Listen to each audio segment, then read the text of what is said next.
Fala pessoal, meu nome é Rafanelli e a gente vai bater um papo com o Bruno aqui no podcast Crente e espero vocês depois da vinheta.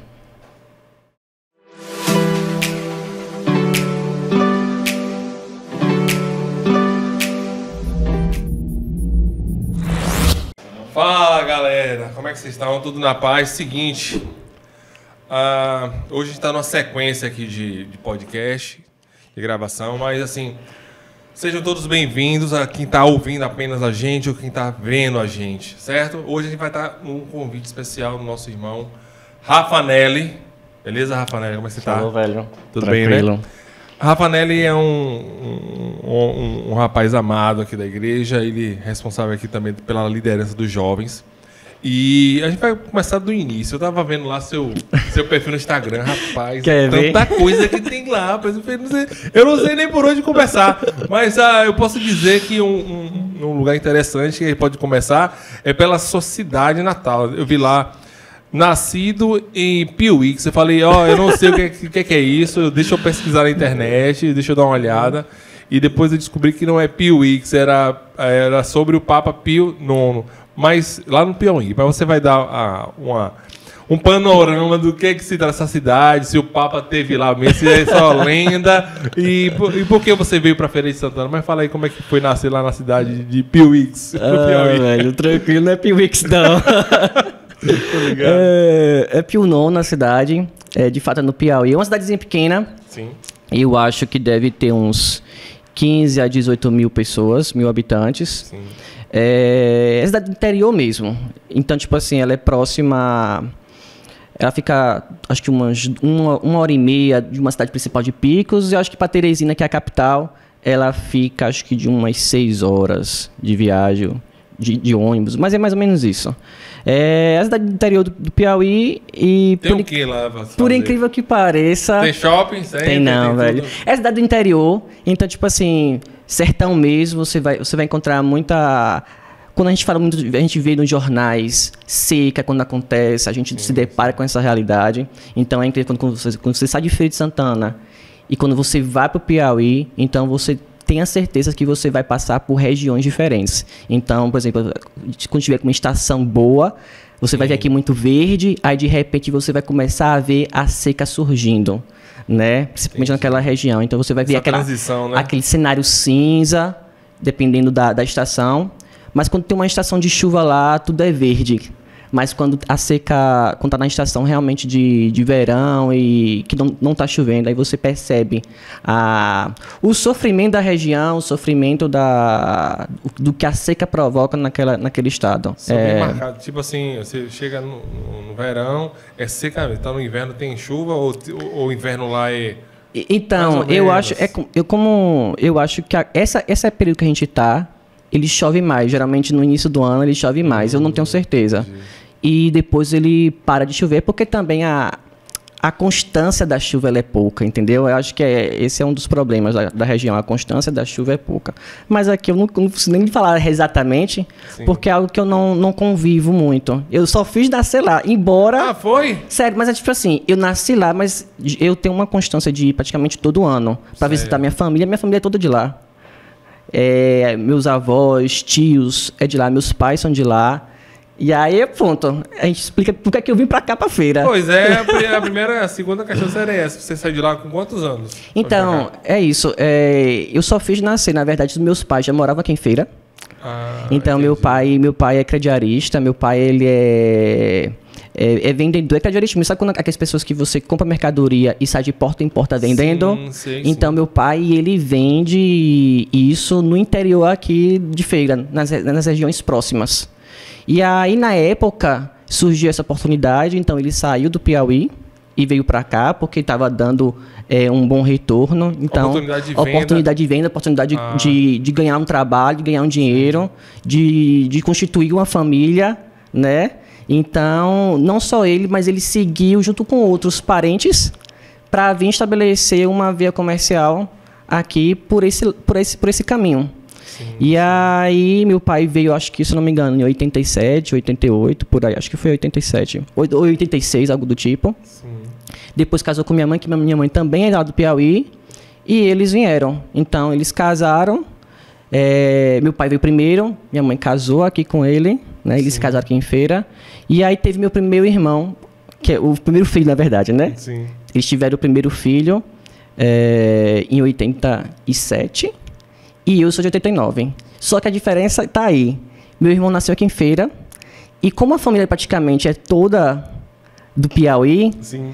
minha mãe preferiu que o parto fosse lá pela proximidade de assistência. Sim, então, tipo assim, é diferente você ter um filho quando está muito distante da família, sim, né? Sim, com certeza. Claro que aqui a gente tem parentes próximos, tios próximos, mas, por exemplo, decidiu, sei lá, né? A mãe, o pai, acho que tem alguns vínculos que ficam lá. E aí fui pro Piauí, já nesse propósito de nascer lá, e com 20 dias eu voltei. É por isso... Já deu logo essa viagem em 20 dias. Pois é. Por isso que eu digo assim, quando as pessoas me perguntam, você é da onde? Eu digo que sou baiense. É minha... Já agrega todo mundo já aí, né? É minha então, frase. Porque eu digo baiense, por quê? Baiano com piauiense. Porque eu tenho sangue piauiense, não posso dizer, e eu amo dizer, eu sou do Piauí. Embora eu não more lá, mas sim, eu amo dizer que eu sou do Piauí porque minha tradição é de lá, né? Minhas raízes em termos de família são todas de lá. Então, embora eu more em Feira, estude aqui em Feira, tudo cresci aqui em Feira, minhas raízes em termos de ensino, tudo lá, e minha família está lá. Então, eu sou baiense, não tem por onde correr. E me tira uma dúvida, então a sua vida de estudante aqui foi a vida toda em Feira, Foi né? Tudo em Feira. Foi toda em Feira. Mas foi particular? Foi particular. Então, o que acontece? Que história particular tu estudou? Que também estudei nesse particular várias vezes. Estudei no Castro Alves. Inicialmente, eu estudei no Rui Barbosa. Quando você pega de maternal até a terceira série. Sim. Eu estudei no Rui Barbosa. E depois eu fui pro Castro Alves. Cara, o Castro Alves e o Rui Barbosa eu nunca estudei, não. Mas eu estudei nessa época, foi para essa... idade mais nova, né? Foi Pequeno Príncipe e depois fui pro Gênesis. Sim, que na época eram os melhores de Feira, né? Na época eu estudei no primeiro ano do Gênesis aqui na cidade. Abri o Gênesis no primeiro ano da abertura da escola. Eu estudei lá, foi a quinta série. Fiz quinta série lá. Não, foi. A partir da quinta série, aí terminei até o terceiro ano lá. Mas sim, aí você fez Rui Barbosa, Castro Alves. Rui Barbosa e Castro Alves. Pronto, eu só tive esses dois colégios. Sorte sua, na minha formação. Ficou mudando o tempo todo de escola. Sim, né? E tipo assim, eu acho que foi uma característica dos meus pais mesmo. Eu digo isso e eu agradeço a Deus mesmo. Porque, engraçado, eu me converti só com meus 20 anos. Eu acho que foi com meus 20 anos. Mas é uma das coisas que eu agradeço da formação de meus pais. Porque a formação deles, o entendimento deles para filho, foi tipo assim, eu vou dar o melhor que eu puder. Então, eu cresci em casa sabendo disso. A educação... Eu tenho um rendimento. A educação em primeiro lugar. Sim. E a saúde. E a comida. O resto... Depois vê. Mas a educação, saúde e alimentação é primordial. Então, meu pai sempre procurou já me colocar num colégio bom para não ter também problema de desvio, não ter problema em saber que eu e meu irmão estaríamos construir uma base sólida, né, sim, na educação, e ter a certeza que quando eu terminasse o terceiro ano eu entraria numa universidade pública. Então, tipo assim, desde muito cedo eu e meu irmão, a gente já crescia nesse sentimento. Estamos estudando, conhecemos a realidade dos nossos pais, o trabalho que o esforço que para nos dar isso aqui.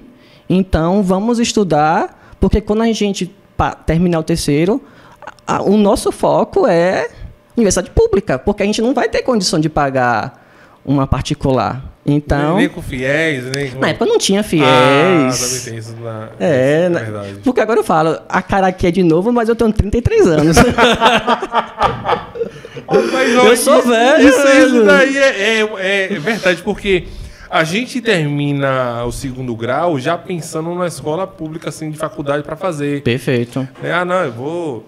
O cara prepara todo aluno no particular para... Não, ele quer fazer uma boa. A boa é o quê? É a pública. Então vamos para lá.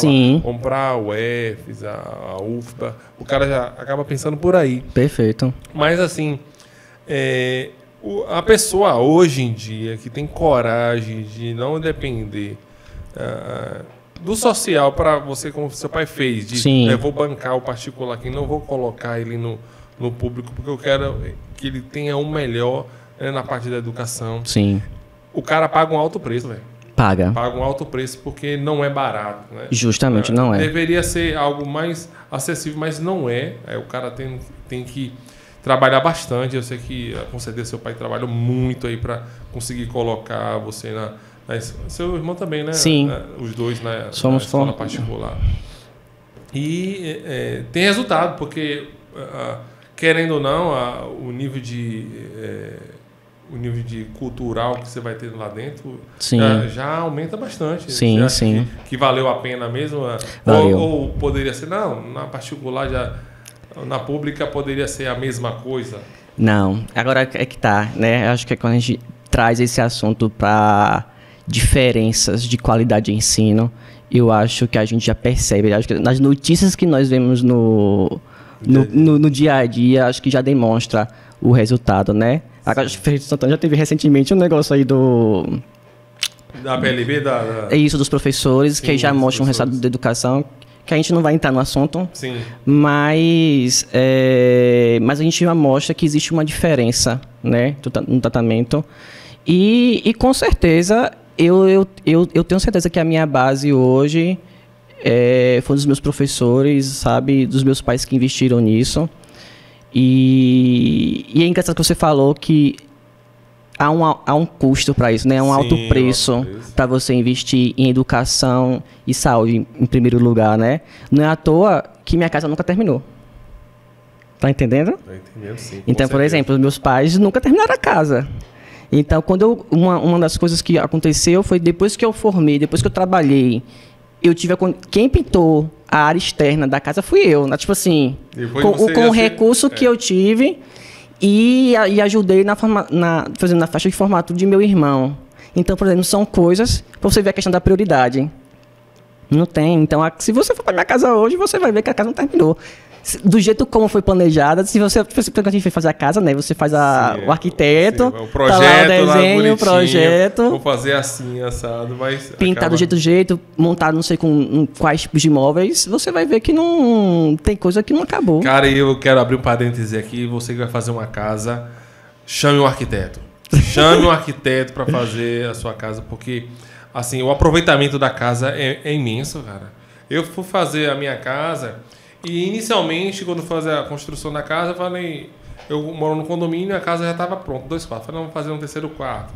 E aí eu fui fazendo do meu jeito, não vou fazer aqui e desse jeito. Aí na hora que vem um arquiteto, fala, não, Bruno, se tu fechar isso daqui, vai fechar a ventilação aqui, cara, não vai ter circulação de ar, bora botar um corredor aqui. E essa água da chuva vai para onde? Cara, são detalhezinhos, o cara acaba não percebendo. E aí quando o cara foi montando, fala, rapaz, o cara fez aqui, então chame o arquiteto. Perfeito. Pode participar. Mas continue, deixa uma parêntese. Não, eu acho que a partir desse próprio parêntese a gente pode puxar outro assunto. Vai puxar, a gente tem que começar. Porque, por exemplo, você falou sobre chamar um arquiteto porque você compreende a importância dele na construção da sua casa, né? Com então, certeza. tipo, a importância do reconhecimento dos seus dons, dos seus talentos, de sua vocação, até isso você foi falando, eu disse, poxa, de saber reconhecer.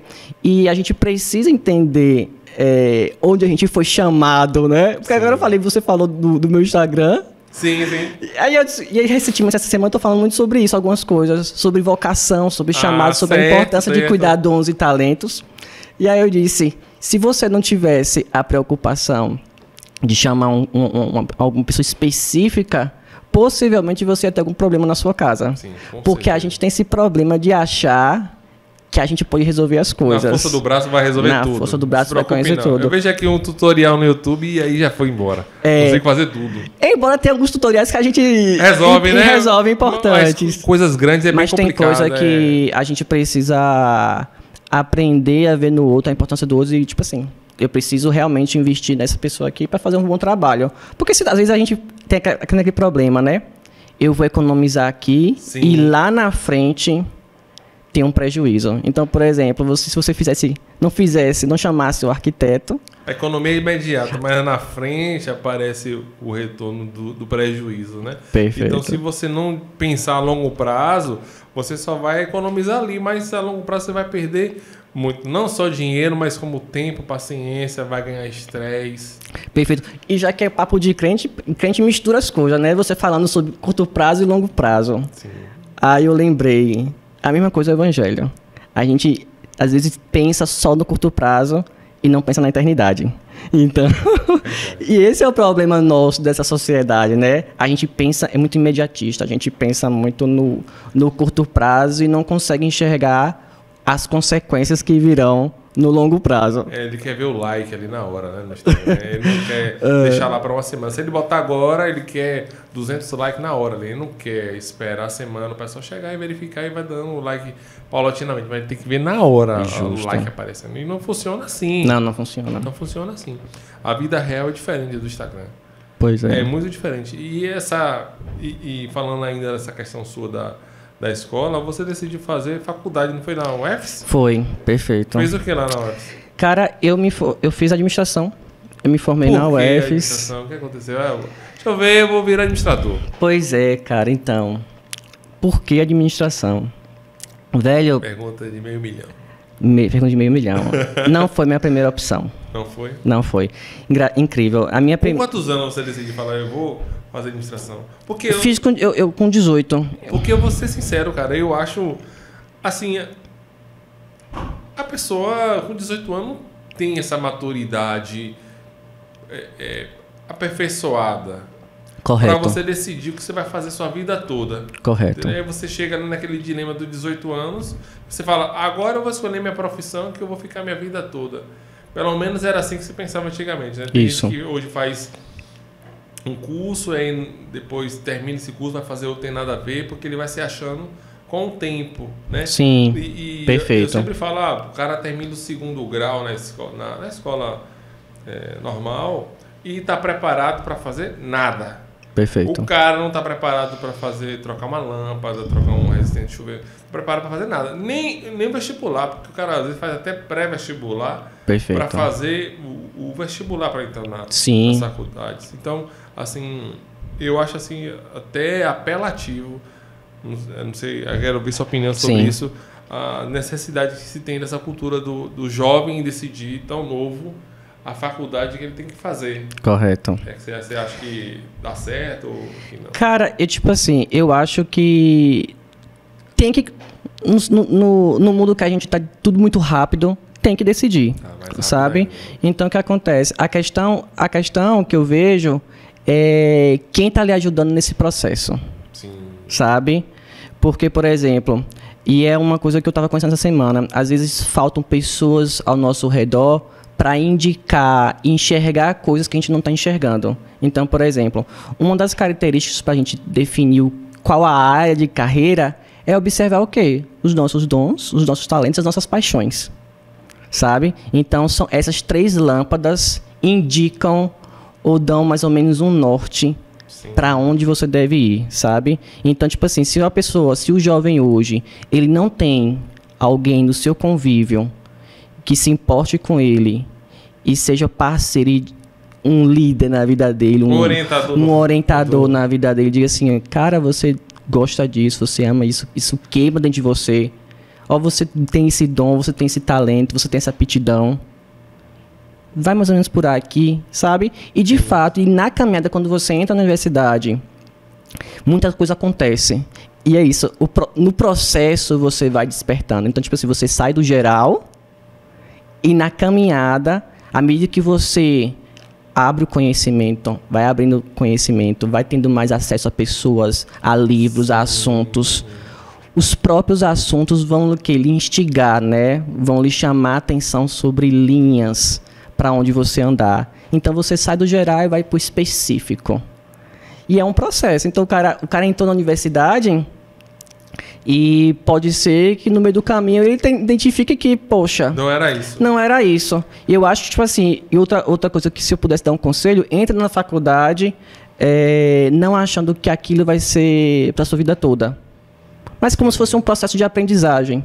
Porque às vezes já entra achando que a gente vai se formar e vai permanecer aquilo eternamente, porque aquilo ali é o que tem que dar dinheiro, tá entendendo? Para nossa sobrevivência. E eu acho que às vezes a nossa preocupação é essa, de querer a perfeição antes, né? De, tipo assim, de acertar logo. De achar que aquilo ali vai... O tiro tem que ser certo. O tiro tem que ser certo. E não é assim, sabe? Você tem que olhar para si, olhar para os seus dons, seus talentos, e acompanhar, identificar o que lhe queima, o que lhe chama a sua atenção, e vai caminhando nessa linha. Então, na época, eu fiz administração como segundo plano. Por que segundo plano? Na época, eu era fascinado por relações internacionais. Por incrível que pareça. E aí, eu só poderia fazer relações internacionais, só existia na época na UNB. Era isso que eu ia perguntar, onde era? Que você na UNB, na Universidade de Brasília, Pública de Brasília. Para ir para lá. Para ir para lá. Ou em São Paulo. Eu acho que tinha algumas públicas em São Paulo. E particulares não tinha na época, aqui no Nordeste, aqui em perto. Eu não tenho certeza se Salvador tinha, mas quando você vai escolher uma faculdade, você tem que saber também qual é o nível dela de performance, né? De nota, de qualidade, né? Até mesmo região, né? Até porque não é um tema, não é um assunto, não é uma área muito conhecida. Hoje está aparecendo mais, mas muita gente nem sabe o que é relações internacionais. Sim. Hoje já é difícil você ver. Já assim, é difícil. Mas imagine há um tempo Justo, atrás. já há um tempo atrás. Tá falando parecendo que é 30 anos atrás, né? Um dia desse. Não é. Mas é diferente. Então, o que acontece? Como eu não tinha condições naquele momento de eu ir para Brasília. Sim. Nem então, arriscar, né? Você falou pela conta aqui, não vai dar não. Eu acho que... Ou você fala, não, rapaz, eu vou, deixa eu ver o que vai acontecer. É isso. Hoje, eu refletindo, eu acho que eu podia ter sido mais ousado na época. Tipo assim, não, é isso que eu quero, eu vou investir. Vou ver pelo menos o primeiro vestibular, vou ver se eu faço e tento passar. Mas eu acho, eu não me lembro exatamente qual era a decisão, mas eu disse assim, aliás... Aí eu comecei a observar o quê? Opções. Porque na época... Relacionado ao curso. Então, o que acontece? Na época, a minha paixão por fazer relações internacionais é porque eu queria ser diplomata. Então, na minha adolescência, eu queria ser diplomata. Eu queria ser um funcionário do governo, trabalhando fora do país, para trazer oportunidades. De onde foi que veio essa vontade? Cara, eu acho que... Eu tô aqui pensando... no BioX, né? Pra você ver. Você tá falando do diplomata. Fala, rapaz... Como é que pode uma pessoa que nasceu no Piauí... Não é nem só parar isso. Na Bahia. Não, parar na Bahia. Sim. E ainda mais querer um curso... Pra morar fora do país, assim. É muita loucura. Eu entendi isso, mas não era nem isso que eu queria falar. Era que a questão que... se você for conversar aqui com as pessoas, até a nossa região... Não se fala nada disso aí. Não se fala. Diplomar relações internacionais. Você nem escuta isso. Aí vem essa vontade. Como você vê, tipo, você estava assistindo um filme, viu em algum lugar, viu uma pessoa, viu um conhecido para acender essa vontade de você ser essa pessoa. Então, o que acontece? Acender a vontade na medida que eu comecei a entender que eu tinha uma paixão por culturas. Sabe? Por idiomas, por conhecer outras realidades, sabe? E o incrível que eu falando aqui agora, eu lembro a importância do investimento. Porque quando eu estava no Castro Alves, meu rendimento em inglês não era legal. Sim. Não era legal. E aí minha avó... nossa. Vai falando, vai embora. É porque traz memórias, né? E aí... Faz parte. Minha avó conversando sobre essas coisas, e aí eu quero dar um presente, eu quero investir. E aí... Ela investiu no curso, e tipo assim, foi meio a meio. Meus pais, acho que pagou a metade, minha avó pagou a metade. E eu fazendo o curso de inglês, eu comecei a enxergar as coisas, né? A fazer as conexões. poxa, eu gosto disso, eu quero fazer isso. E aí você vai começar a pesquisar. Aí você bota o quê? Na internet, pesquisar. Então aí você vai começando o quê? Vendo coisas, aí você vê essa realidade que existe, você vê o diplomata, você vê essa linha de atuação de ser representante do governo em outro lugar, para negociação, para trazer investimento para o país. E tipo assim, a gente pensa logo, né? É uma forma de quê? De você morar fora, né? A vontade existe ainda? A vontade existe. Existe, não é à toa que, embora eu seja formado em administração, eu mudei completamente minha vida de carreira profissional. Que é uma das coisas que, por incrível que pareça, aos 28 anos eu decidi mudar, começar do zero. Rapaz, aí você tem que ter coragem para fazer isso. Tem. Porque hoje mesmo, você ter essa coragem de falar, não, tudo que eu aprendi, beleza, mas vou começar agora. Perfeito. Tudo de novo. Foi tem que ter energia, velho. Nesse caso específico, velho, não foi só energia, mas eu digo que foi um dos testemunhos que eu dei, que eu faço que nem Pastor Peixe. Eu escutei uma voz na época, eu entendi um direcionamento de Deus na época e pedi comprovações para Deus, alguns específicos, se eu realmente largava, se eu saía do emprego e eu me dedicava em algo específico. E eu tive convicções, eu tive testificações, eu disse, é verdade, vou fazer isso aqui mesmo. Deus, vou botar o pé. E fiz. E não me arrependo, sabe? Eu ainda estou nesse processo aliás... De metanoia? Não, já passei pelo processo de metanoia, mas agora está mais claro aquilo. Pronto, o próprio meu Instagram...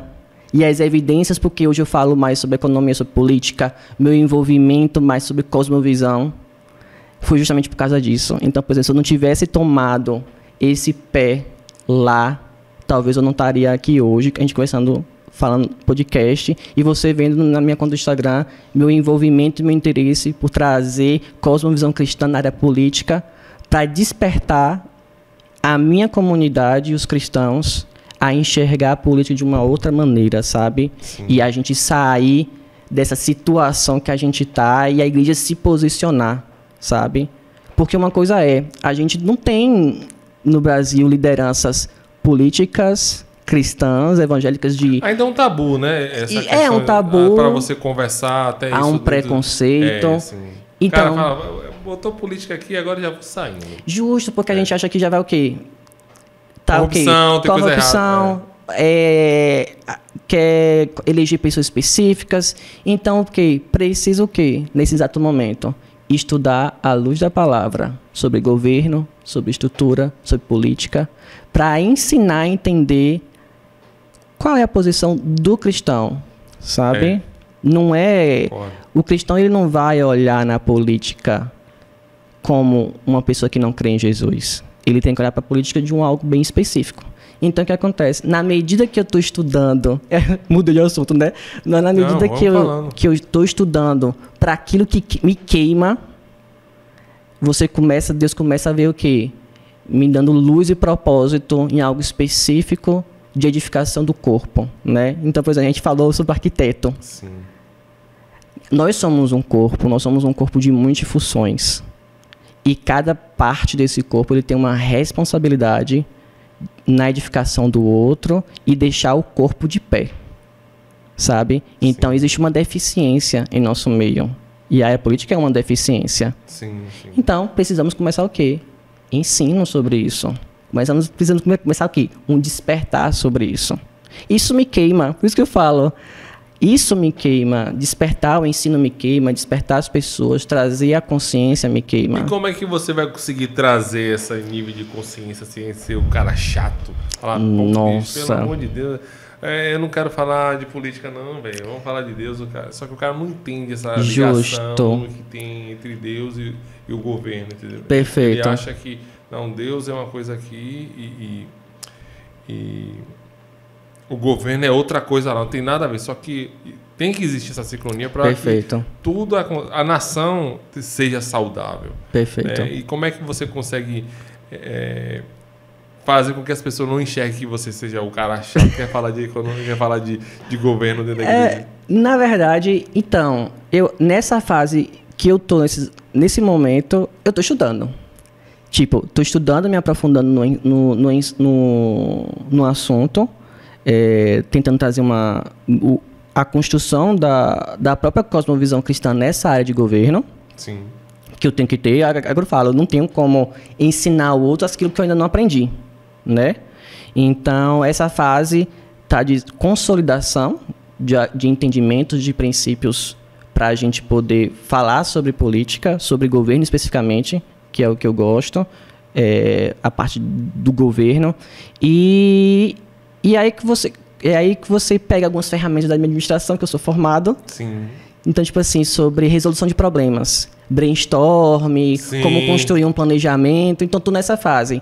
Estou analisando os problemas nossos, dessa deficiência, entendendo a profundidade desses problemas. Cara, é um trabalho longo demais. É isso, é complicado. Entender a necessidade dos problemas e criar um planejamento a longo prazo, né? Sim. Porque agora eu falo, ensino. Então, precisa ser a longo prazo. Eu não posso dizer aqui para você, o que acontece? Eu utilizo minhas redes sociais para dar umas pinceladas sobre algo específico. Então, se a gente for olhar, eu não estou falando sobre posições de A, de B e de C. O foco não é esse. Eu estou indo pro básico mesmo, sabe? Porque não tem como a gente falar algo mais avançado se a gente ainda não construir a base. Sim. Então, é preciso primeiro o quê? Trazer o entendimento por que o cristão precisa olhar para o governo de forma diferente. Paulo vai falar sobre isso, sobre a responsabilidade do cristão com as autoridades, né? Então, é nesse contexto. Jesus vai falar esqueci agora se é o fariseu, não tenho certeza, quando ele fala de a César o que é de César. Sim, sim. Então, ele já faz uma distinção que são princípios, que são coisas que a gente precisa construir um entendimento para, então, saber entender onde é que eu me encaixo nessa realidade, né? Qual é a minha participação disso. Então, a gente precisa construir essa cosmovisão cristã, porque, às vezes, a gente não tem ainda um ensino consolidado sobre isso, de ver, né? Eu sou cristão, mas eu não consigo enxergar a política como deveria ser enxergada, eu não consigo ver a ciência como deveria enxergar. Mas você acha que esse tipo de visão que o brasileiro tem é por causa da sua falta de educação mesmo? Assim, digo educação, não ser mal educado com o irmão. Eu sei. Porque não teve uma educação básica, né? De você conhecer para que serve um vereador, para que serve um deputado. Isso contribui também. Mas eu digo mesmo no papel da igreja de ampliar Sim. o tipo de conhecimento que ela precisa desenvolver. Sim, tipo a igreja ser... A igreja precisa falar sobre esses assuntos. Um fator determinante nessa metanoia do povo que está ali ouvindo, não só a palavra, mas também que existe dentro da palavra esses mecanismos do governo que precisa ser estudado. Sim, precisa. Por quê? Por que eu digo isso? Mateus 28 vai falar que nós somos o quê? Discípulos de Jesus, correto? Sim. E nós utilizamos o quê? Os nossos dons, os nossos talentos para trabalhar, para entrar nas esferas, para trabalhar em lugares específicos. Então, quando eu entendo a minha vocação, a área onde eu estou, eu entendo qual é o meu papel nessa área como cristão. Está entendendo o que eu quero dizer? Sim, sim. Então, por exemplo, vamos pegar o exemplo que a gente falou sobre político. O político que ele é eleito como vereador, independente do lugar que ele estiver, qual é o papel dele naquele lugar, sabe? Então, tem que ter muito bem claro, porque ele é ao mesmo tempo luz, ele é luz, sim. Isso é fato.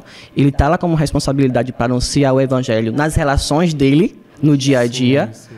Mas ele também tem a responsabilidade de trabalhar e atuar no que ele está fazendo de forma às escrituras. Então, por exemplo, as escrituras nos dão norte sobre princípios de governo. Então, existem limites do que fazer e do que não fazer. A mesma coisa um médico. Vamos falar um médico. Vamos falar arte, ciência. Sim. Então, uma coisa que eu tenho aprendido muito nesses últimos anos é essa necessidade da gente ampliar os nossos olhos. Por exemplo, negócios. Você acha que eu tenho que olhar os meus negócios dinheiro, empreendedorismo, da mesma forma que uma pessoa que não conhece Jesus? Não. Difícil. Sabe por quê? Eu preciso de um novo olhar, uma nova lente. Porque se nós somos uma nova criatura que é semelhante a Jesus, eu tenho valores, eu tenho princípios, eu enxergo o mundo de uma forma diferente. Se eu enxergo o mundo de uma forma diferente, eu vou cuidar dos meus recursos de uma forma diferente, eu vou cuidar da minha casa de uma forma diferente, eu vou cuidar do dinheiro de uma forma diferente, eu vou ter um zelo diferente daquilo que tenho. E eu percebo que as igrejas, ela não tem, tipo, uma preocupação tão evidente quanto deveria. Né? Tipo assim, a gente vê muitas igrejas que tem... Eu vi até um vídeo de um rapaz que você colocou no seu feed lá, sobre que a igreja tem vários... investe muito na palavra, investe muito no louvor, mas nunca... É difícil você ver um investimento em alguém que... Perfeito, eu sei que vídeo é esse. Né, para você pegar e falar, vamos investir nessa pessoa aqui para ele ser um gestor político mesmo, dele saber gerir uma cidade de uma forma melhor. Então, assim, a gente não tem realmente esse tipo de orientação, correto, de estudos dentro da igreja para falar, ou então não tem o quanto deveria ter. Sim. Entendeu? Porque, assim, é algo que, hoje em dia, mais do que nunca, é muito importante a gente estar enganjado, né, politicamente, né, não só aquela briga 1 ou 0, né? Perfeito. Não essa briga binária, mas é um estudo de caso que você tem que tentar entender, para você entender o que está acontecendo no cenário e você se posicionar naquele cenário. Sim. Né? Então, para você se posicionar da maneira correta, você tem que ter essa visão de Deus, a visão de correto. Jesus em você. E eu tô falando do vídeo, e eu lembro, e eu vou, até quem estiver escutando, vale muito a pena assistir. É um seminário que o pastor Jonas Madureira, sim, acho que grande parte das pessoas conhecem ele é uma das referências aqui, acho que no Brasil, sobre ensino. Ele é um senhor teólogo e um senhor pastor. Eu gosto muito dele. E aí ele vai fazer um seminário baseado num livro que eu acho que é Política Segundo a Bíblia, que ele dá esse seminário. Eu acho que eu vi até na capa lá alguma coisa sobre isso. E aí ele vai comentar justamente isso, que existe uma preocupação de trabalhar, pegar um missionário, cuidar dele, capacitar todo ele e mandar para uma outra região específica, seja um outro país, sim, ou seja uma região aqui no nosso Brasil mesmo, mas existe toda essa preocupação, que é muito válido, sabe? Isso tem que acontecer. Mas, ao mesmo tempo, é preciso capacitar os que estão aqui dentro para operar nas esferas, sabe? E é isso que ele chama atenção. A gente é fraco nessa... Como é que é a palavra que ele utiliza? Eu acho que a gente é fraco nessa capacitação do missionário intracultural. Acho que ele utiliza esse termo. Sim. E aí ele fala, a igreja prepara só pastor, orador de louvor, como se o evangelho se resume isso.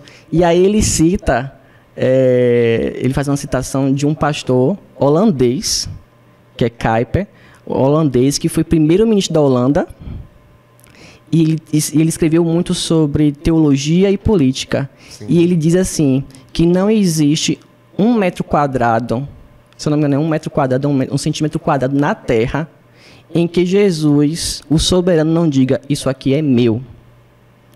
Sabe? Então, por exemplo, quando a gente vê tanta polarização, tanta gente querendo dizer o quê, nós temos o soberano, o conhecimento do soberano, para dizer, existe um padrão do que é certo, do que é errado, do que é justo, do que não é justo. É um manual, né? Tem. Então, Cristo tem, nós temos soluções, nós temos o que oferecer para tratar de problemas, sabe? De trazer soluções. O mundo carece de soluções, e eu digo isso. O mundo, eu acho que faz parte de um dos meus propósitos. Por isso que eu me movo nisso. O mundo carece de problemas. Aliás, o mundo carece de soluções eficientes. E a gente precisa saber dar resposta a essas soluções conforme a cosmovisão cristã. Né? Para que o mundo veja que nós agimos em resposta a quem nós servimos.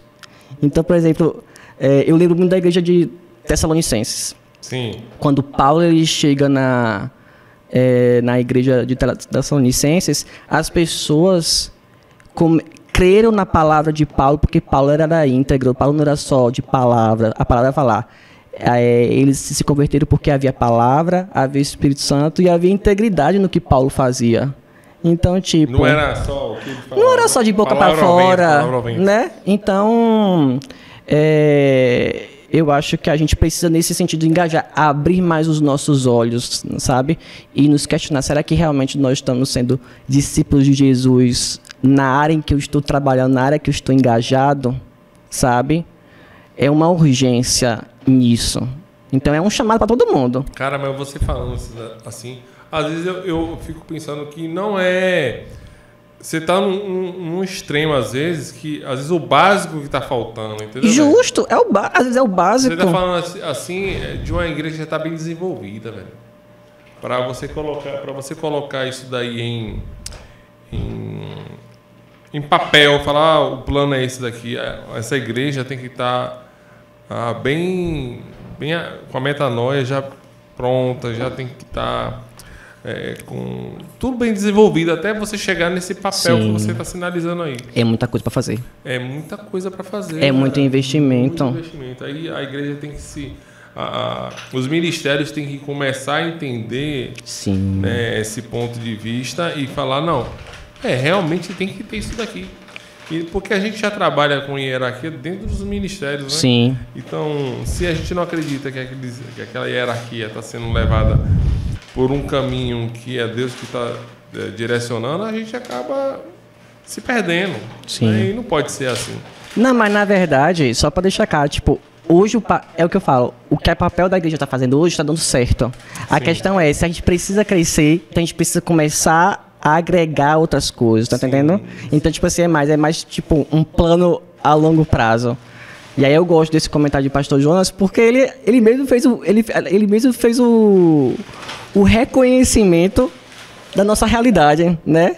Então, tipo assim, a gente precisa começar a se mover de pouquinho em pouquinho, vendo como é que a gente traz isso em termos de estudo. É isso, é complexo. Você não vai querer comer não, né? Cara... Esse daqui é do Paixão Burger? Olha, eu vou fazer até propaganda desse Paixão Burger. Eu acho que é o melhor hambúrguer da cidade. É o melhor hambúrguer que tem na cidade. Eu vou botar aqui a batata pra gente comer, velho. Eu só não vou comer, porque realmente eu não tô podendo comer. Eu tô achando que é falta de educação, comer sozinho. Véio. Infelizmente não é, porque eu não tô podendo comer. Não é? Olha que situação. Pronto, vida do crente, né? Tem guardanapo aí, Gil? A situação do crente é essa, né? Porque o crente faz algumas coisas e aí vem a tentação em período que o crente não pode comer. É bom demais. É muito bom. Desde que eles começaram a fazer isso, eu acho eles referência. Pra mim, eu sempre compro deles e não tem outro. Qual é o nome dele?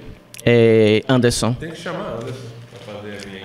Acho justo, viu? Porque é um empresário cristão, sim, né, que está fazendo uma diferença onde ele está trabalhando, que esse é o nosso papel. Né? E outra, se eu não estou enganado, ele é resultado da pandemia. O Paixão Burger, eu acho que surgiu na pandemia, porque ele teve que encontrar uma oportunidade. Ele encontrou uma oportunidade no meio de feira. Ele não trabalhava com isso, não, era? Não. Porra. Entendeu? Parece que ele já tem anos fazendo isso. Pois é. É um hambúrguer de muita qualidade. Cara, eu vou ser sincero com você, referente à política, eu fico mais preocupado quando eu vejo na minha cidade do que o Brasil inteiro. Na hora que eu vejo a situação que acontece em minha cidade, uma cidade pequena, qual é a tua cidade? Entendi. E a gente não consegue resolver de maneira clara. Tipo assim, eu vejo uma situação, propaganda de governo, e você vai na escola, tá com mato de 1 metro de altura. Então, vocês estão falando o quê? E tem escola que não tem cadeira direita e a gente fica preocupado com quem que vai ser o próximo presidente do Brasil se o cara aqui O vereador não está se importando se a escola está pintada, se tem professor, se não está... Perfeito. Entendeu? Então... Isso, é complicado.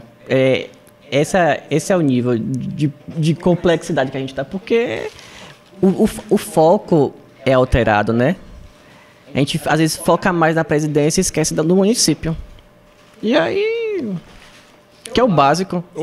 A gente que agora fala, a gente que tem um acesso direto, né? Sim. O município. Então o impacto que a gente teria maior e mais rápido é no município. É onde tem nosso campo de atuação. É no município. Então é algo que a gente precisa começar a andar, né? E se mover nisso. Você também faz parte da liderança da juventude, né? Sim. Como é que foi para você participar? Teve vestibular? Como é que foi? Ai, meu Deus, essa foi boa. Cara, não. Não teve, não. Teve mesmo o convite. Peixe, Pastor Wellington, ele me convidou na época. Agora que a gente para fazer um negócio desse, ora, né? Então o Pastor Peixe, ele orou e convidou algumas pessoas. E aí foi nesse convite, ele falou comigo sobre a questão da liderança, das responsabilidades que era, se eu topava. E aí ele me deu um prazo, tipo, pra eu pensar e ver se eu topava. E aí Tu já era central há quanto tempo? eu já era da Central, eu entrei na Central em 2016. 2016. 2016. 2016 já tava feita já, não foi? Já. Eu entrei em 2016. Como você veio pra cá? Cara, minha chegada na Central é meio engraçada. Tipo assim, porque eu nunca imaginei que eu vinha pra Central. Justo. Na verdade, o que acontece eu era de uma outra igreja. Feira mesmo. Aqui em Feira mesmo, sem nenhum problema. Mas eu tava, tipo... em novembro de 2015, eu acho que todo cristão ele passa por alguns momentos de crise, né? De, tipo assim... De perguntar para Deus algumas coisas, alguns questionamentos, fazer alguns questionamentos.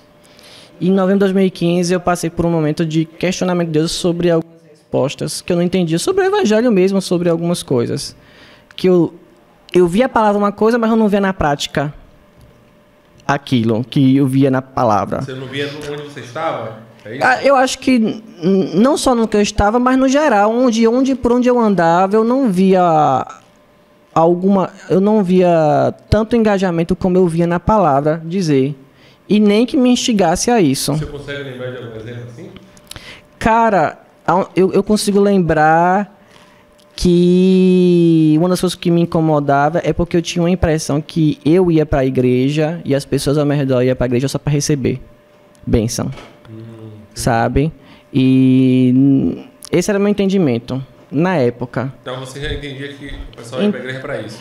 Então tipo assim, E você não gostava de pensar nisso? Não gostava de pensar, acho que tem uma coisa errada. Eu não venho para a igreja para sentar no banco de cadeira para só receber bênção, essas coisas, isso está errado.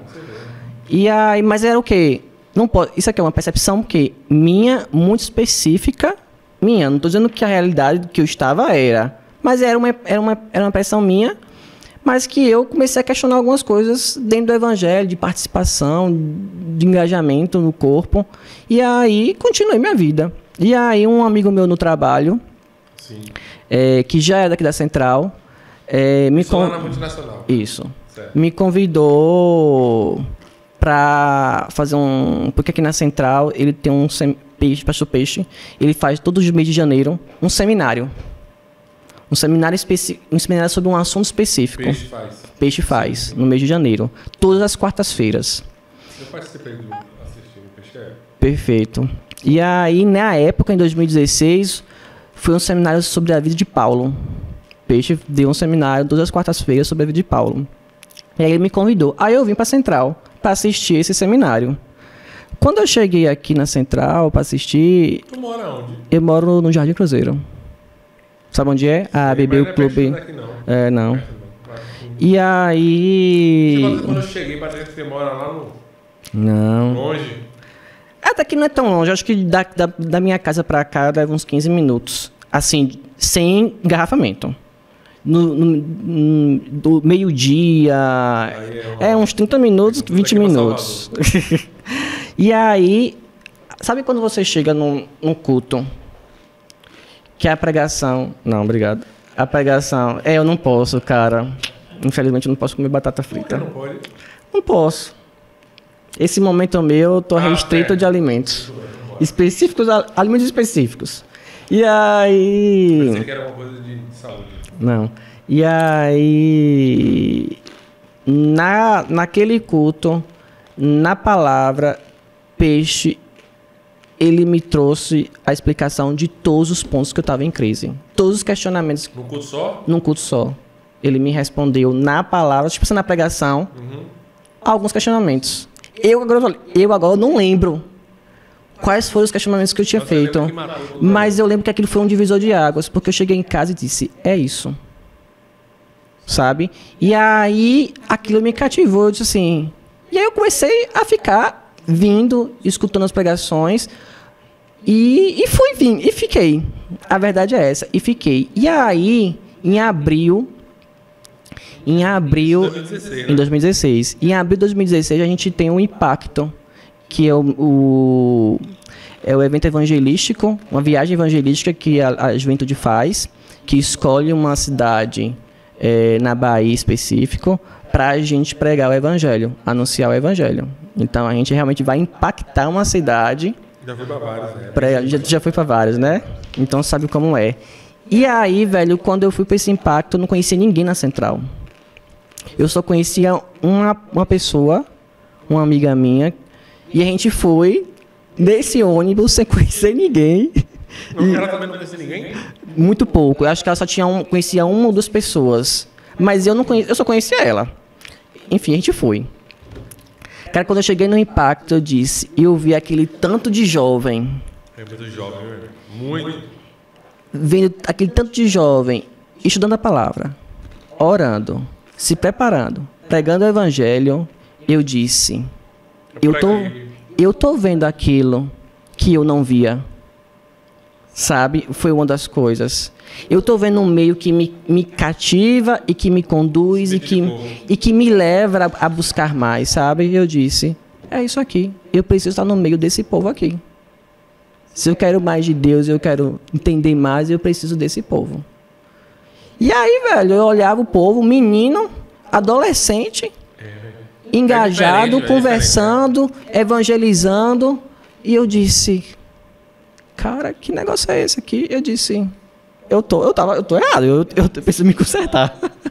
Aí o pessoal eles se preparam muito, né? Sim. Se prepara assim. Eu sou do Ministério do Louvor, da Central, né? Então a gente,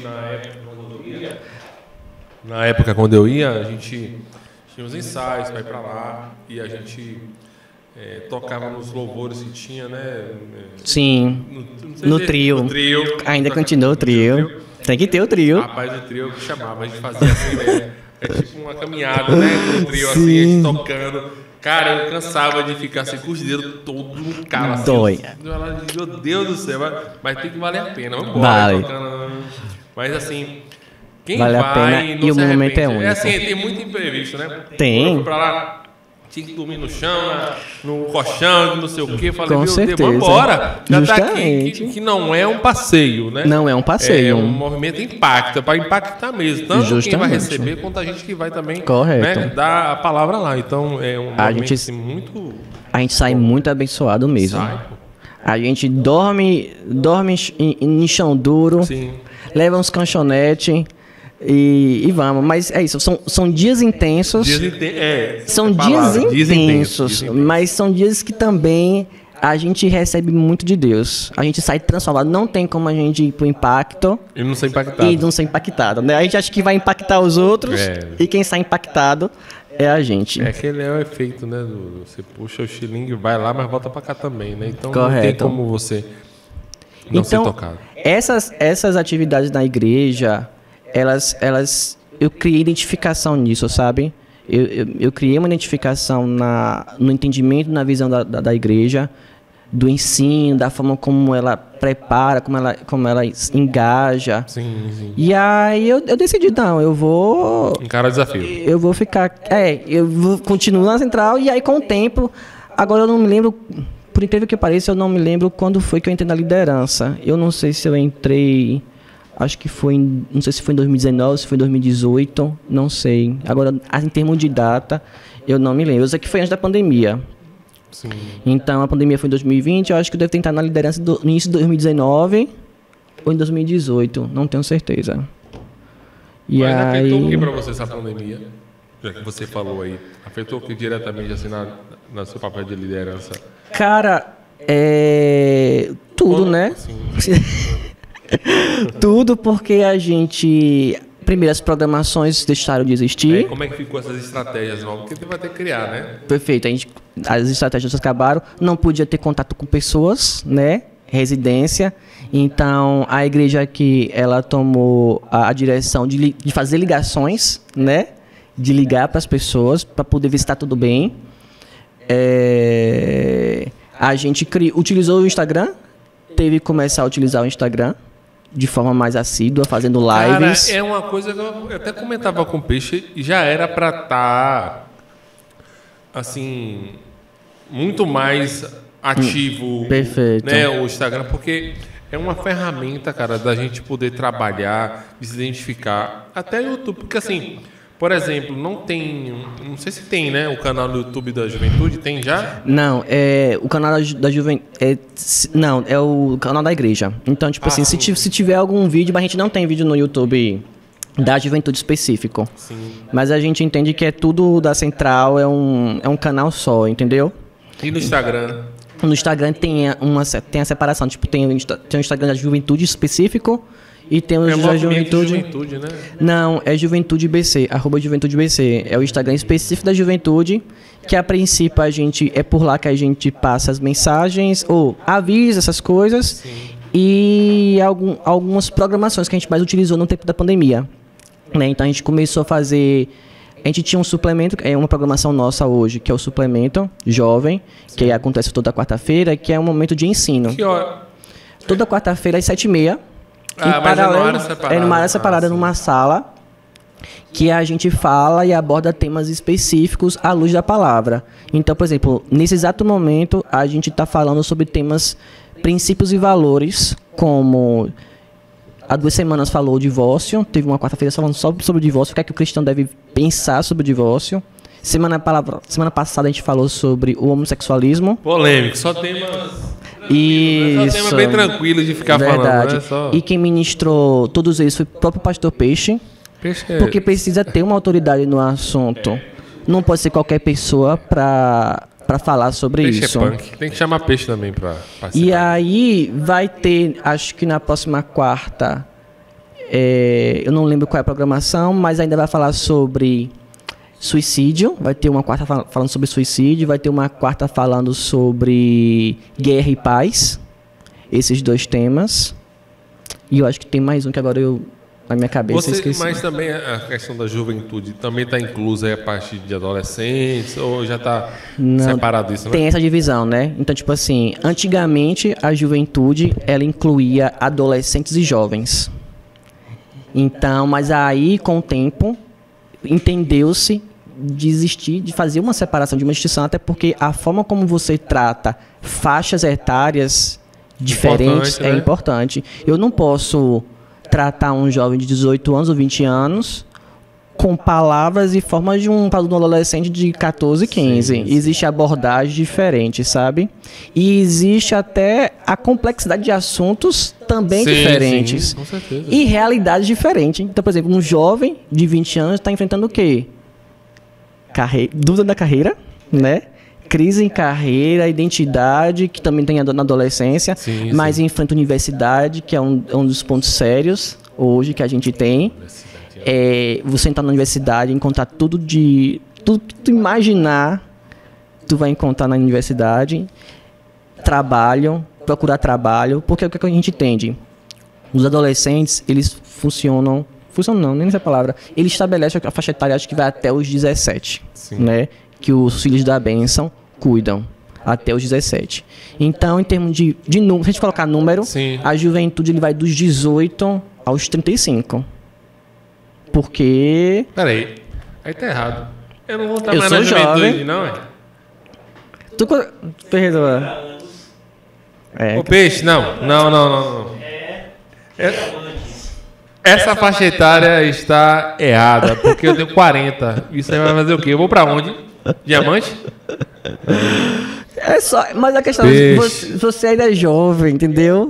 Mas é tipo assim, é mais pra gente ter entendimento do público-alvo que a gente vai trabalhar. Então, por exemplo, e até mesmo do 18 a 35, você tem abordagens diferentes. Porque a realidade de um jovem de 24, 25 é diferente de um jovem de 29 e 30. E também tem um jovem que já tá casado, tem um jovem que não tá casado, Correto. que é noivo, que tá Que solteiro, e aí começa o processo todo, né? Que é uma das coisas que a gente está começando a trazer e pensar sobre, porque a gente precisa envolver os jovens que são casados também, Sim. sabe? Então, tipo assim, são vários... É uma juventude grande, de uma faixa etária grande, mas que tem muitas tribos, né? Se a gente falar isso. Existem muitas tribos que podem ser classificadas por relacionamento, casado, solteiro, que pode ser dividida por classe social ou de emprego, trabalha, não trabalha, pode estar estudando que não estuda, está fazendo universidade, não está fazendo universidade. Então, são abordagens... Mas você tem, tipo, a liderança da juventude consegue dividir essas tribos por períodos, por exemplo... Esse mês eu vou falar mais com... A gente tá falando de tribo aqui, vou usar esse termo também. Tranquilo, eu até mesmo criei esse nome agora. Vamos usar esse termo. A tribo da galera que tá solteira vai ter um momento especial para eles. A tribo do pessoal que já é casado já tem uma palavra especial para eles. Ou tipo assim, não... Vai todo mundo e aí vai dar uma palavra geral. Não, a gente não faz essa separação. É todo mundo... E ao longo do ano existem programações e temas específicos no culto que tratam. Entendi. Porque, por exemplo, se a gente for falar sobre relacionamento, então a gente traz à tona a parte do solteiro e do casado, porque coloca os dois no mesmo assunto. Porque, por exemplo, o solteiro ele precisa ter da visão do que é uma pessoa casada, e o casado precisa entender que a fase dele já passou do solteiro e agora é outra coisa, sabe? E até mesmo para aconselhar o casado, aconselhar os jovens, né? Então, tipo assim, eu acho que teve recentemente um culto específico sobre isso, sobre relacionamentos, e a gente convidou casais jovens da igreja para poder falar também, sabe? Então, tem que trazer esses assuntos. A gente trabalha no todo, né? Até porque eu acho que ainda não é o momento da gente fazer essa divisão. Então, a gente entende quais são os assuntos que a gente precisa trabalhar e, ao longo do ano, a gente vai preparando cultos específicos, cultos temáticos, com uma abordagem específica para ir ensinando, né? E a gente trabalha mais isso no suplemento. Então, por exemplo, no culto, você... O culto você está falando no domingo? No Super Domingo. Então, no Super Domingo, a gente tem palavras programadas ao longo do ano. Mas no suplemento jovem, aí é o ambiente que a gente... Suplemento jovem é que dia? Que é quarta-feira. Às quartas, 7h30 da noite até às 21h. Tem uma sala de aula. Aí tem dia, porque o suplemento acontece no mesmo hora que tem o culto. Isso. Mas só que é específico para o jovem ali. Correto. Entendi. E é aula, é um ambiente de aula. Sim. Então é nesse ambiente de aula que a gente trabalha um assunto mais específico. Tá entendendo? Então, por exemplo, a gente teve um seminário... O último que a gente teve foi sobre política. Então, você vai restringindo, você vai sendo específico. Então, é no suplemento jovem que a gente traz o ensino mais específico para aquele público.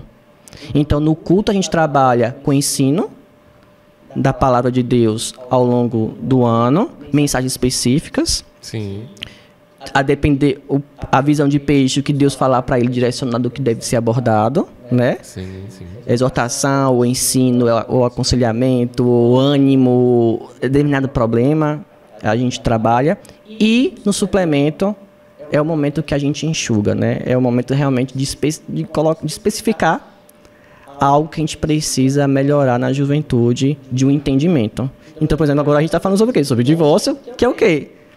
fala sobre esses relacionamentos. Sim. Então, o jovem casal, o solteiro, Saber escolher, já né, vem já pra aqui não entendendo chegar. assim, ó, se alguém tiver em crise, por exemplo, já é um momento de chegar aqui, deixa eu ir lá ver.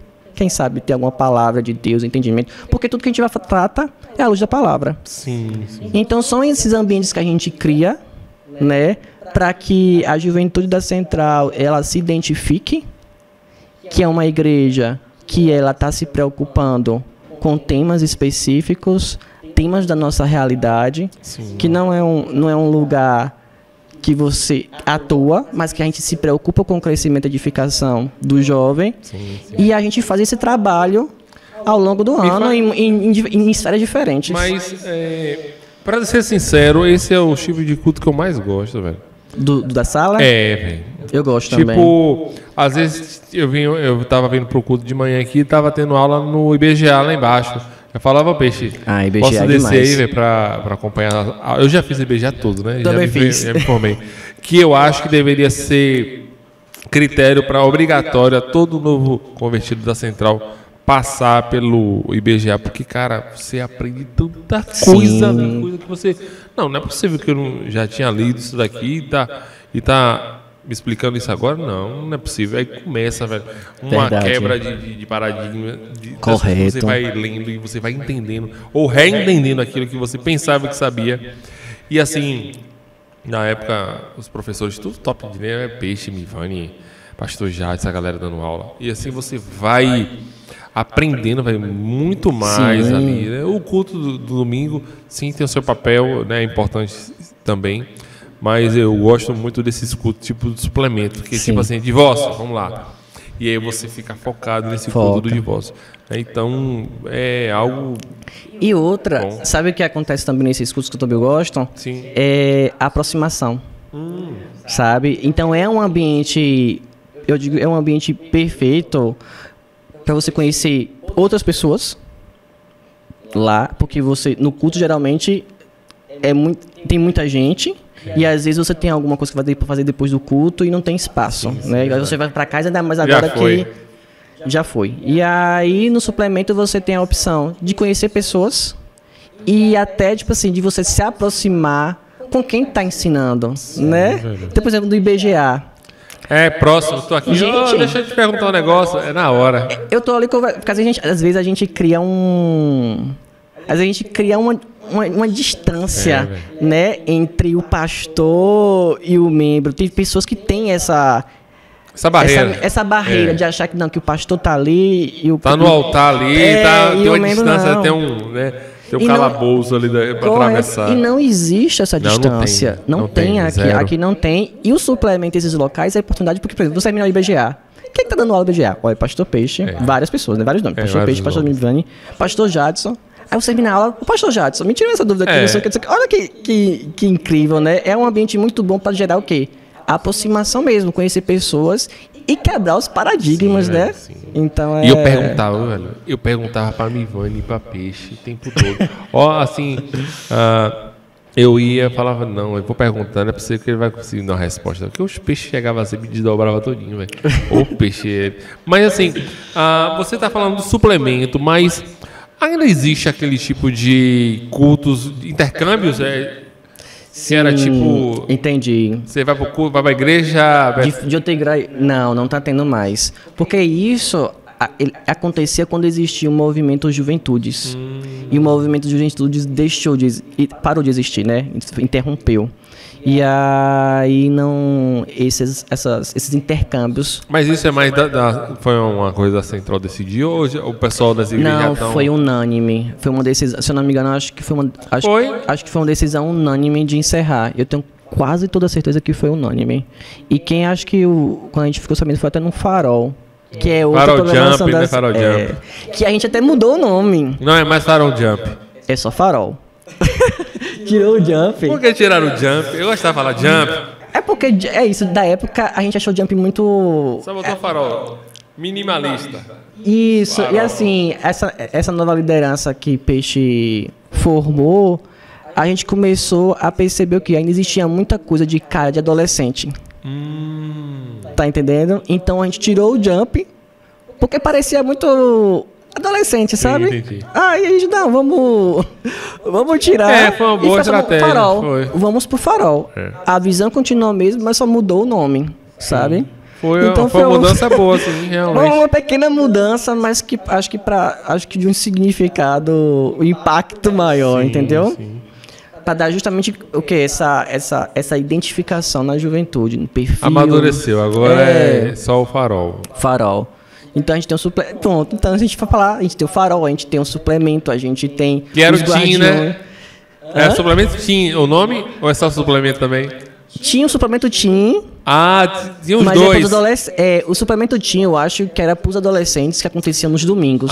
Entendi. E o suplemento jovem era já para. Eu acho que já existia. Quando eu entrei na liderança, o suplemento jovem já existia. Mas eu sabia que existia o suplemento TIM porque eu também já dei aula no suplemento TIM para os adolescentes. O suplemento TIM acontecia aos domingos de manhã, em paralelo ao culto. Sim, eu acho que eu lembro, sim. Era ali no Templo Gênesis, se eu não me engano. Era ali? Cara, eu não me lembro. Na época, eu não sei se já chegou a ter no Gênesis ou... Na época que eu dei aula, foi uma das salas... Aqui, acho que Jeremias. Sim, eu não me lembro. Eu lembro do suplemento TIM ali no Templo Gênesis, que eu até participei também de um. Pois é. Mas isso aí, agora eu senti falta, porque eu gostava, velho, quando tinha esses intercâmbios, entendeu? A gente fazia, por exemplo, a gente tocava nas outras igrejas e você acabava conhecendo muitas pessoas, cara. Sim. Assim, tem amizades que eu tenho até hoje desses intercâmbios que a gente fazia nos anos 90, assim, tipo, o pessoal ali da igreja Filadélfia fazia muito por ali. Então, amizades boas que a gente se manteve. O pessoal já é pai de família e tudo, tem os seus trabalhos, mas a gente ainda tem o contato, continuam cristãos, né? E assim, saber que isso aí parou de fazer, fiquei triste também. Mas o que acontece? Não fique triste, não. Sabe por quê? Um pouquinho. Porque embora você possa não conhecer outras pessoas de outra igreja, você tem um espaço para fortalecer os vínculos que você já tem aqui. Porque acontece, como a gente tem nós vivemos numa igreja grande, tem muita gente. Então, por incrível que pareça, às vezes... A igreja central hoje está grande mesmo. Vou dar um exemplo. A gente fez um seminário em Caixa agora, e que é um seminário que a gente passa o dia todo, um sábado, escolhe um sábado de manhã e de tarde, para falar só sobre chamado, paixão, dom, talento, liderança. E é um tema específico de preparação, de esclarecimento. Sim. Quando as pessoas entraram uma turma que a gente faz com 80 pessoas, quando eu entrei na sala, eu tomei um susto. Eu disse, esse pessoal todo aqui tá aqui na central. E você nunca viu? Juventude, porque a igreja é muito grande, entendeu? Tipo assim... E aí, embora a igreja é grande. Então são esses lugares que, embora a gente não consiga, às vezes, no culto, ver, nesses ambientes, a gente cria o vínculo, sabe? Começa a ter alguns relacionamentos. Então, por exemplo, é natural eu ir para o suplemento, conhecer uma pessoa, e quando eu chego no culto, fulano, não sei o que, eu começo a falar com a pessoa. Você sai da lente wide e vai para a lente macro. Justo. E você consegue identificar melhor. Mas assim, também a época que eu estou falando, a igreja era um pouco menor do que é hoje. Mas assim, o importante é saber que mesmo com tantas pessoas na igreja, a igreja consegue fazer o seu papel, né? Sim. De colocar pessoas ali, ter os ambientes para cada idade, cada momento da vida. Isso é ter sabedoria também para saber dividir isso. Sim, é importante. E a liderança sabe como trazer essa facilidade no processo. Correto. Agora, eu queria falar com você sobre essa questão aí que você disse do nome que mudou, né, para Farol. O Farol tem acampamentos ou é só como é que funciona essa questão do Farol? Então, o Farol, ele é um acampamento Farol. A gente faz no Manaim. Sim. Então, geralmente é no Manaim. Então, a gente tira 2 dias, né, da sexta e vai até o domingo. Sábado e domingo fica. Então, a gente tem uma programação específica para de palavra, mas ao mesmo tempo a gente tem momentos de palavra e ao mesmo tempo momentos de comunhão. Sim. Então, porque a gente vai em alguns congressos e alguns retiros que é só palavra, né? Mas a questão é, a gente entende que a gente precisa desenvolver todas as características do ser. Então, tipo assim, eu preciso me alimentar e eu preciso também dar comunhão para fortalecer aquilo que eu tenho aprendido. Então, a gente tem alguns momentos específicos, por exemplo, de manhã, geralmente é totalmente palavra. De tarde, a gente insere algumas atividades específicas, como jogar bola, para criar interação, né? Para criar uma interação, criar esses ambientes para as pessoas conversarem. Tem momentos de oficina que a gente divide a galera em grupos específicos para tratar temas mais específicos sobre o tema do congresso. Então, por exemplo, subdivisão do assunto. Se a gente está falando sobre santidade, então vamos dividir o grupo para falar algumas coisas mais pontuais que um culto na palavra não consegue abordar, sabe? Então a gente tem essa dinâmica de culto, momento de comunhão, momento de discussão, de pequenos grupos para cada um dar sua opinião sobre o tema, sempre tendo um mediador para poder falar. Como é que funciona a parte dos outros ministérios dentro do ministério do jovem? Por exemplo, como é que funciona a parte do louvor? Como é que funciona a parte não sei se tem dança. Sim. Como é que funciona isso dentro do Ministério dos Jovens? Então, ele é um trabalho, é o colaborativo, né? Então, por exemplo, dentro da juventude existem pessoas dos outros ministérios. Então, o que acontece? Vamos pegar o louvor. O Ministério de Louvor, ele organiza e ele planeja as atividades do louvor de toda a igreja, inclusive da juventude. Então, não há uma separação. Então, por exemplo, a gente tem pastora Geisa. Sim. Então, sob a liderança dela estão todos os ministros de louvor. Então, que recebem um discipulado específico, né? Sim. Que eu acho que o pessoal do louvor, ele segue um discipulado. É o discipulado. E desse ministério, há as escalas do louvor.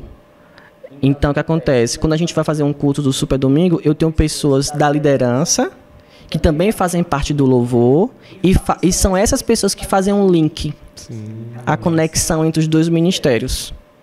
Tá entendendo? Então, por exemplo, dança e artes. Quando for fazer, então já sabe que existe artes, o Ministério de Arte da Igreja. Sim. Já tem um cuidado e uma programação específica lá no culto. E essas pessoas, existem pessoas que são essa conexão com o ministério. Então, por exemplo, eu tenho um nível pastoral, pastor Peixe, diretamente com o pastor respectivo do ministério, se conversam para alinhar. Sim. E eu tenho também de forma operacional, né, entre aspas, as pessoas para fazer essa ligação. Então é isso que funciona. Tudo bem linkado, então, né? Justo. Se falhar aí... Não tem como a gente colocar... Se tiver uma comunicação ruído aí, acaba atrapalhando. Né? Então não tem como a gente colocar criar um ministério de louvor dentro da juventude. Se a gente fizesse isso, a gente está criando uma igreja dentro de outra igreja, né? Sim. Então não tem como. Então a gente tem que saber fazer essa dinâmica para organizar na igreja. Mas eu digo até... Eu perguntei isso, mas pensando na questão dos acampamentos do Farol, por exemplo. Sim. Como é que funciona? Aí você fala a mesma coisa para... Perfeito. A gente alinha com o Ministério de Louvor, faz a comemoração de um evento, né? Então, a gente vai fazer o quê? A gente alinha com o Ministério de Louvor. Se for o Ministério de Louvor da igreja que vai fazer a parte de adoração, né, específica, se for o Ministério de Louvor, a gente alinha. Se a gente for chamar alguém de fora... A gente tem pessoas específicas que vai fazer esse contato, né, para chamar. Sim. Se precisar de alguma questão de artes no Farol, vamos alinhar com o pessoal de Ministério de Artes, comunicação, né? Com o Mia, com o Gil, tem que fazer essa abordagem, como é que vai ser como vai ser a abordagem, a programação em si, né, do que precisa, do que vai ser utilizado, do que vai ir para as mídias sociais. Fala em mídia social, quem é que cuida lá das mídias sociais? Quem cuida das mídias sociais sou eu, por incrível que pareça.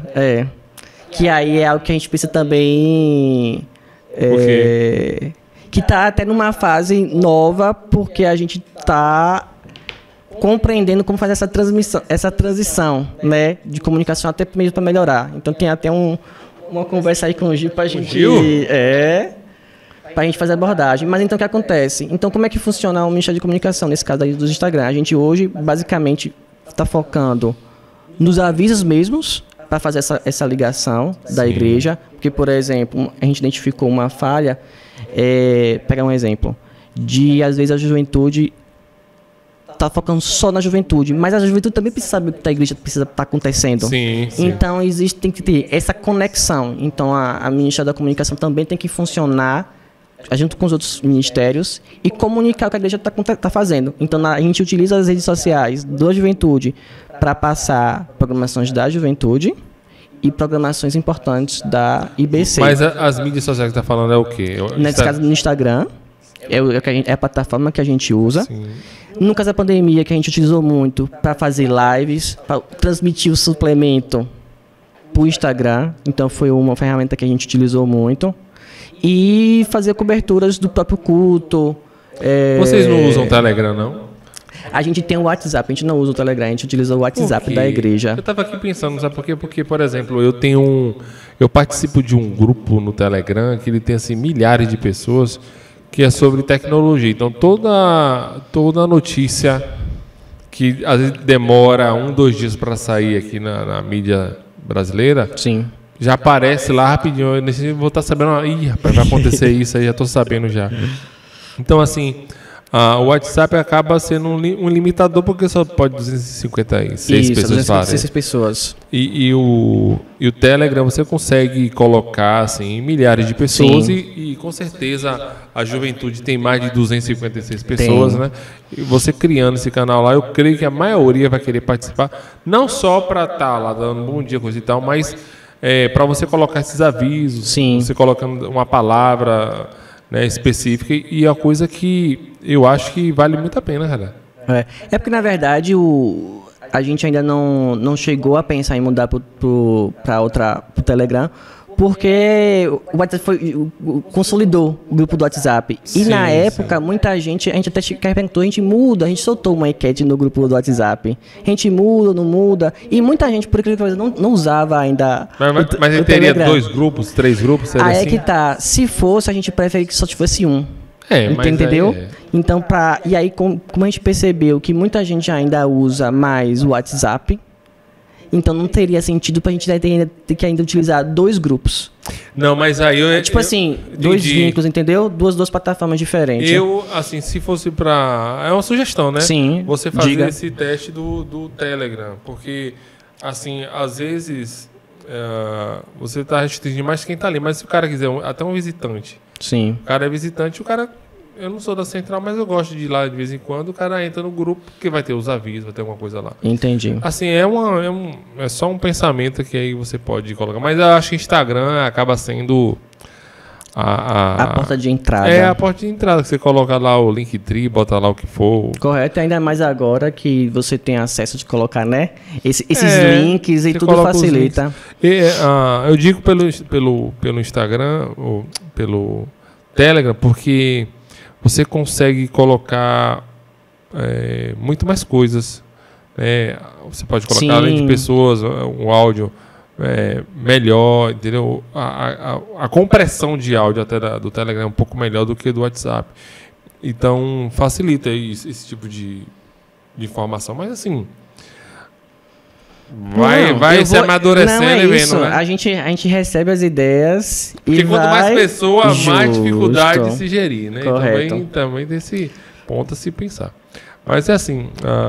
Mas a gente tem que pegar, tem que utilizar os instrumentos que a gente está tendo e ver, né, e entender qual é a melhor forma de tratar, porque, por exemplo, o WhatsApp não tem como você fazer uma enquete com um botão. No Telegram você consegue, você faz uma caixinha lá, ele vai colocando, vê a porcentagem, vê as escolhas. Então, são muito mais ferramentas que você teria para você... É uma boa ideia. Colocar, porque assim... Para grupos pequenos, para mim é o melhor que tem hoje, não tem jeito. que você consegue gerir. É porque a gente faz o grupo ali, beleza. Mas quando você coloca... Sim. Você já tem 256, então, fechado nesse Não, grupo, ainda não sabe? tem 256 fechado. Mas não tem porque não está divulgando para você aceitar. É porque, na verdade, o grupo do WhatsApp a gente ainda utiliza para quem já é da central mesmo e que deseja estar no grupo, também tem isso. Porque o que acontece? Antigamente tinha muito... O grupo entrou num nível que realmente já fechava os 256. Sim. Só que tem pessoas que... Porque o grupo, o WhatsApp a gente tinha e as pessoas conversavam. Era aberto. Era né? aberto, livre para as pessoas conversarem e ainda continua isso. Só que muitas pessoas não queriam e nem participavam. Aí a gente começou a perguntar: vocês desejam participar da interação ou vocês só querem o aviso? E aí, diante dessa demanda, o que aconteceu? A gente criou 2 grupos hoje no WhatsApp, um só para aviso e outro só para aviso e interação. Sim. Aí muita gente migrou. Saiu do grupo que tinha interação, porque não tem demanda para poder estar de grupos. Sim. Aí foi só para um grupo de avisos. E aí abriu espaço e vaga para outras pessoas entrarem. Nesse grupo que eu participo, ele deixa fechado, mas de vez em quando ele fala: a gente vai deixar aqui aberto por 30 minutos, que a gente vai falar sobre... por exemplo, quando hackearam foi a qual? Foi a Riachuelo. Hackearam a Riachuelo e usaram o protocolo, não sei o que lá. Comentem aí. Aí os caras deixam aberto para você falar: como é que um protocolo desse, protocolo simples desse? Não. O grupo do WhatsApp da Juventude é totalmente livre e tudo que tu imaginar surge. E tipo assim, o mais comum é oportunidade de emprego. As pessoas que conhecem emprego, é estágio, vai compartilhando. Ótimo, isso aí. Me ajuda numa pesquisa científica, me responde numa enquete e tal. O pessoal manda. Pessoal...